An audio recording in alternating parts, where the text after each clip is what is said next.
புகழ் பெற்றோங்கும் பொன்பரும் தில்லை காட்டில் பாமினி முற்ற வைத்தோர் பாலகன் வடிவங்கொண்டு பூமியில் புகழ் பெற்றோங்கும் பொன்பரும் தில்லை காட்டில் பாமினி முற்ற வைத்தோர் பாலகன் வடிவங்கொண்டு ஆமினி உலகுக்கெல்லாம் அருள் தரும் சுடலை மாடன் ஆமினி உலகுக்கெல்லாம் அருள் தரும் சுடலை மாடன் இந்த சாமியின் கதைகள் சொல்ல தந்திமா முகவன் காப்புத்தாமி சுவாமியின் கதைகள் சொல்ல தந்திமா முகவன் காப்புத்தாமி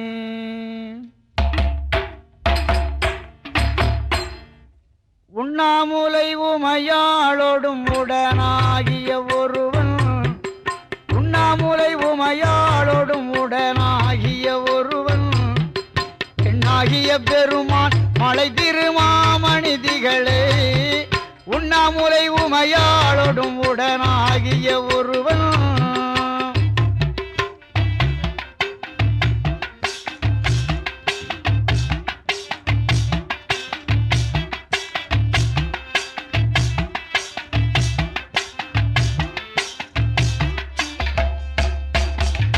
மண்ணார்ந்தன அருவி திரள் மழலை முழவு அதிரும் மண்ணார்ந்தன அருவி திரள் மழலை முழவு அதிரும் அண்ணாமலை அண்ணாமலை தொழுவார் வினை வழுவா வண்ணம் அருமி உண்ணாமுலை உமையாளோடும் உடனாகிய ஒருவன்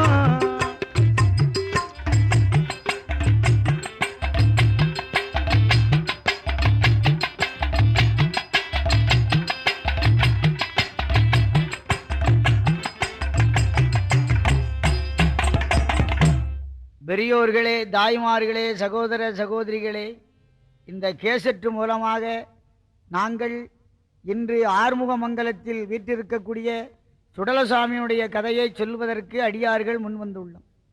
ஆதி நல்ல கைலாசத்தில்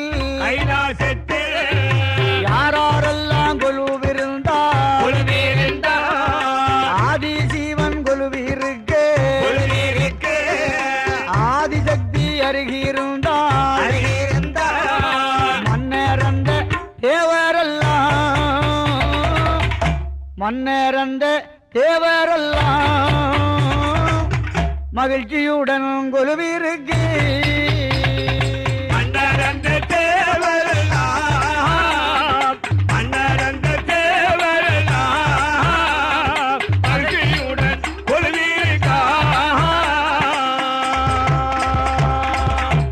தானாகிய முளைத்த பொன்னுவள்ளி கைலாச பருவதத்தில் உலகத்தையே கட்டி காக்கக்கூடிய அம்மையப்பனாகிய சக்தியும் சிவனும் கொலுவிருந்தார்கள்.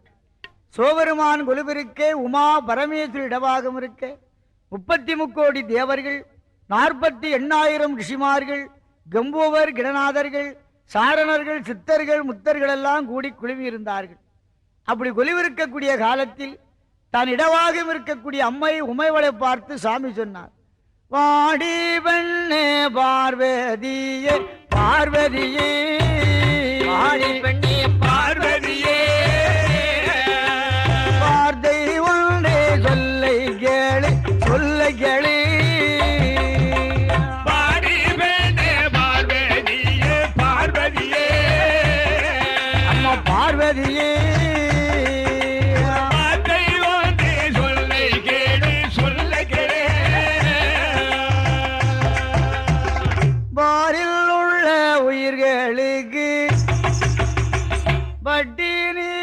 இருந்திடாமல் படியளந்து வாரே நம்மா வாரே நம்மா படியளந்து வாரே நம்மா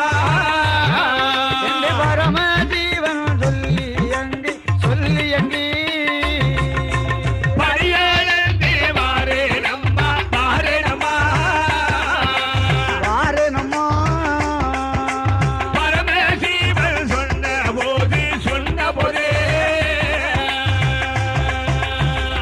பார்வதி பெண்ணே, நாம் பூலோகத்துள்ள உயிரினங்கள் அத்தனைக்கும் குறைவில்லாமல் படியளந்து வருகிறேன் என்று பரமேஸ்வரன் கைலாசத்தை விட்டு பூலோகத்திற்கு வருகிறார். அப்படி பூலோகத்திலே வந்து நாளி நல்ல தினை எடுத்து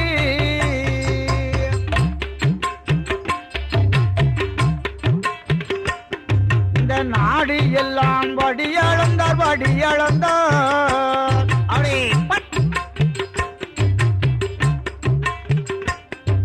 அந்த உலக்கு நல்ல தினை எடுத்து உலகமெல்லாம் படியளந்து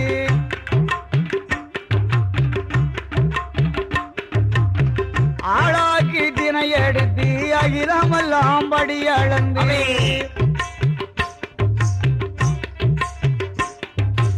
எறும்பு கடை யானை முதல்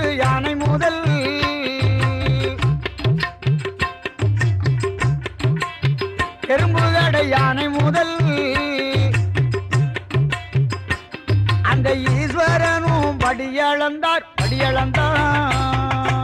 எறும்பு கடை யானை முதல் ஐயா யானை முதல் ஈஸ்வரனும் படியளந்தார் ஈஸ்வரனும் படியளந்தார் பூலோகத்திலே வந்த பகவான் எறும்பு முதல் யானை வரைக்கும் கல்லுக்குள் இருக்கக்கூடிய தேரை கற்பையிலே இருக்கக்கூடிய சிசுவு முட்டைக்குள் இருக்கக்கூடிய குஞ்சு அத்தனைக்கும் பரமேஸ்வரன் ஒன்றும் குறைவில்லாமல் படியிழந்து வருகிறார். சிவம் பூலோகத்திலே படியளக்க கைலாசத்திலே இருக்கக்கூடிய அம்மைக்கு சுவாமி மேலே ஒரு சந்தேகம் வந்தது. என்ன? படியளக்க போறேன் என்று தினமும் பகவான் பூலோகம் போய் வருகிறார். அது எப்படி படியளந்து வருகிறார் என்பது உண்மை புலப்படவில்லை. இந்த விஷயத்தை இன்றைக்கு நாமல் ஒரு சோதனை போட வேண்டும் என்று அம்மை முடிவு செய்தார். அப்படியா? தேவலோகத்தில் வாழக்கூடிய தேவதச்சர்களை அழைத்தார். சரி, தேவதச்சர்களே, அம்மா ஒரு காஞ்சூராங்கம் ஒன்று வெட்டி கட்ட சிமிழ் ஒன்று கடைந்து சித்தெரும்பு உடைய உள்ளே புகாத ஒழுக்கத்தை இட்டு ஒரு திருக்காணியை பூட்ட போட்டு சிமிழ கொடுங்கள் என்று அம்மாள் கட்டளையிட்டார். ஆகட்டும் தாயே. பரமேஸ்வரி சொன்னவாய் மூடவில்லை. அந்த கம்மாளர்கள் அந்த காரியத்தை நிறைவேற்றினார்கள். அப்படி அந்த சிமிழை கையிலே வாங்கின உடனே பரமேஸ்வரி சிவத்தை சோதிக்க வேண்டும் என்று ஒரு வேலை செய்தாள். என்னையா? ஒரு சின்ன உயிராகிய சித்தெரும்பு ஒன்றை பிடித்து அதை சிமிழ் கூட்டுக்குள் அடைத்து முந்தாணி சேலையிலே முடிந்து தன்னுடைய இக்கரையில் இடுப்பிலே அம்மாள் சொருகிக் கொண்டாள். பாதுகாப்பா வைத்துக் கொண்டாள். அப்படி சொருகிக் கொண்ட பரமேஸ்வரி பகவானுடைய வருகையை எதிர்பார்த்துக் கொண்டிருக்கிறார். சரி, சாமியும் பூலோகம் எல்லா ஜீவராசிகளுக்கும் படியளந்து பழையபடி கைலாசம் வருகிறார். அங்க படியளந்து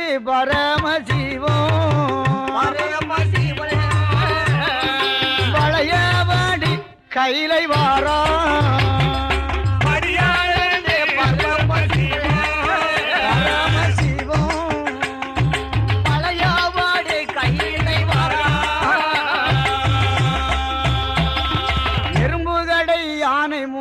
ஈஸ்வரனும் படியளந்து ஆதி நல்ல கைலை தேடி அரணாரும் வாரபோது பரமனுட வருகை தன்னை பார்வதியாள் தானறிந்து வருகை தன்னை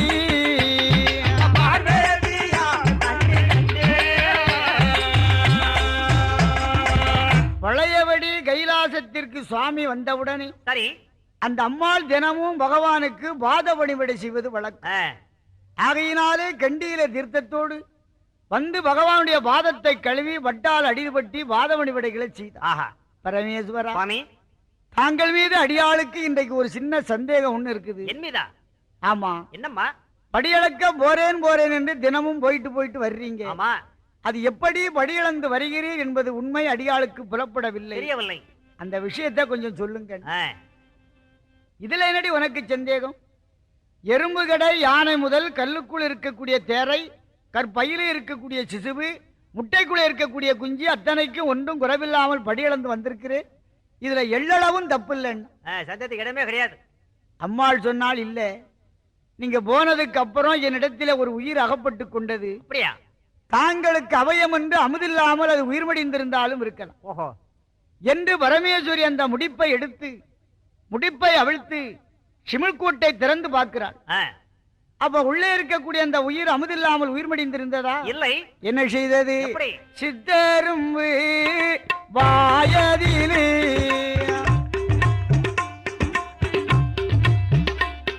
ஒரு திணையரிசி கவ்விக்கொண்டு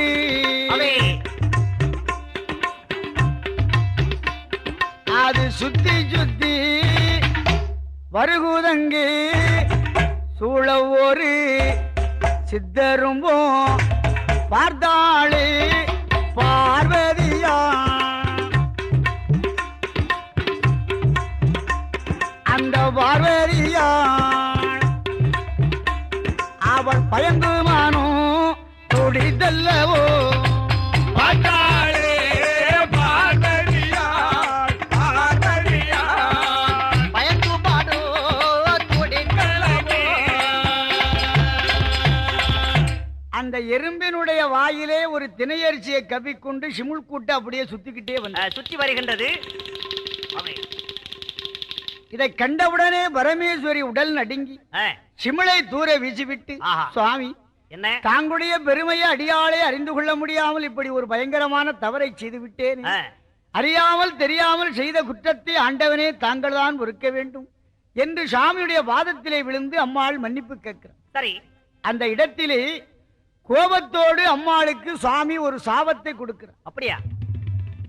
நம்ம நாட்டில் சுடல தேவதை எந்த இடத்துல இருந்தாலும் சரி, பேச்சியமே இல்லாத சுடலை ஒரு பக்கம் இருக்காது. சுடல சுவாமி இருக்குன்னா பக்கத்திலே பேச்சியம்மாள் என்ற ஒரு அம்மாள் இருப்பார். ஆமையா. அந்த சுடலைக்கும் பேச்சிக்கும் உள்ள தொடர்பு என்ன காரணம்? ஒரு கருத்து.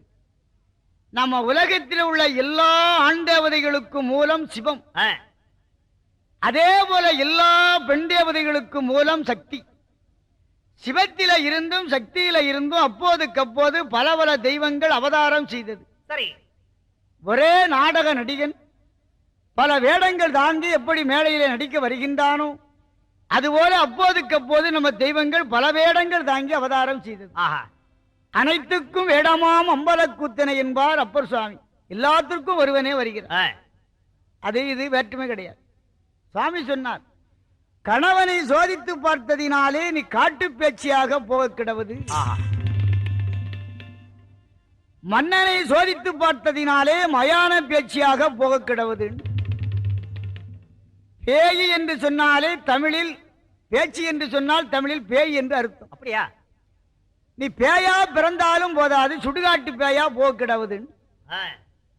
அதை கேட்டு நடுங்கி ஒடுங்கி அம்மை, சுவாமி இந்த அகோரமான சாபம் அடியாளுக்கு எப்போது தீரும் சொல்லுங்கள். நீ மயானத்தில் போய் பேச்சியாக நின்று என்னை நோக்கி அரிய பெரிய தவத்தை பண்ணு. செய்தால் அங்கே ஒரு ஆண் குழந்தையாக நான் அவதாரம் செய்வேன். அந்த குழந்தையை கைதீண்டி தொட்டவுடனே உனக்கு சாபம் விமோசனம் கிடைக்கும் போன். அந்த வார்த்தையை கேட்டு அம்மை சரி என்று சம்மதித்து தில்லைவன காடதிலே காடதிலே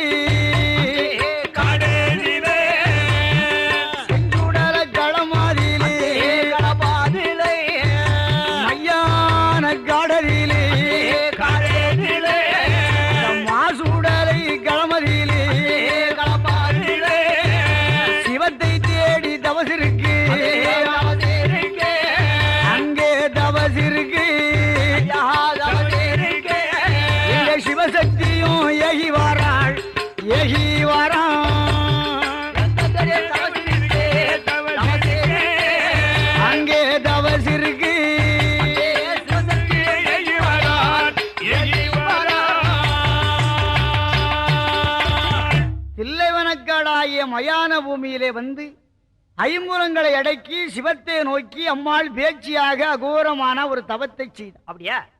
இந்த தவத்திற்கு இறங்கி சுவாமி மயான பூமியிலே அம்மாளுக்கு காட்சி கொடுத்தார். அம்மா உனக்கு என்ன வர வேண்டும் கேளுமா. பகவானே, இந்த மயான பூமியில் எனக்கு கணவன் முகம் பார்த்திடாமல் பார்த்திடாமல்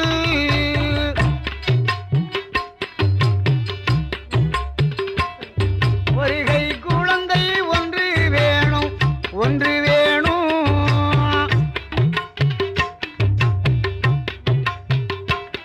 நாம் புருஷ முகம் பார்த்திடாமல் பார்த்திடாமல்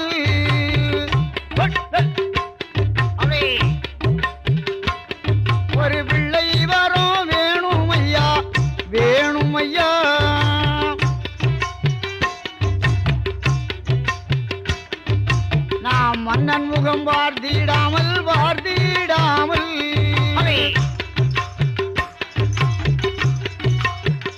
மன்னன் முகம் பார்த்திடாமல் வரும் மதள வரும் வேணும் என்றால் வேணும் என்றால் மன்னன் முகம் பார்த்திடாமல் பார்த்திடாமல் பார்த்திடாமல் மலவனே வேணுமென்றால் வேணுமையா மலவனே வேணுமென்றால் வேணுமையா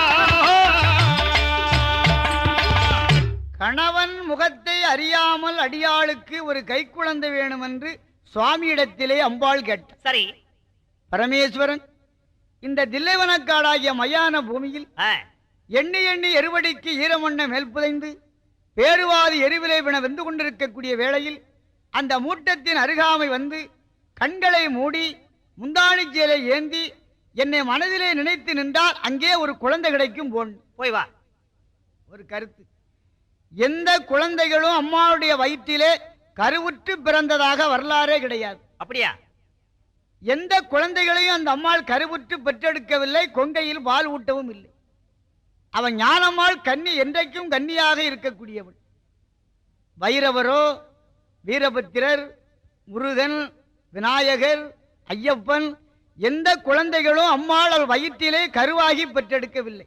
ஏன்னு கேட்கணும், தாயின் வயிற்றிலே கருவுற்று பிறந்தால் ஒரு நாளைக்கு பிறப்புன்னா இறப்பு உண்டு. அப்படி ஒன்று பிறந்து இறக்குமானால் நம்ம சட்டப்படி இறந்தது தெய்வமாகாது.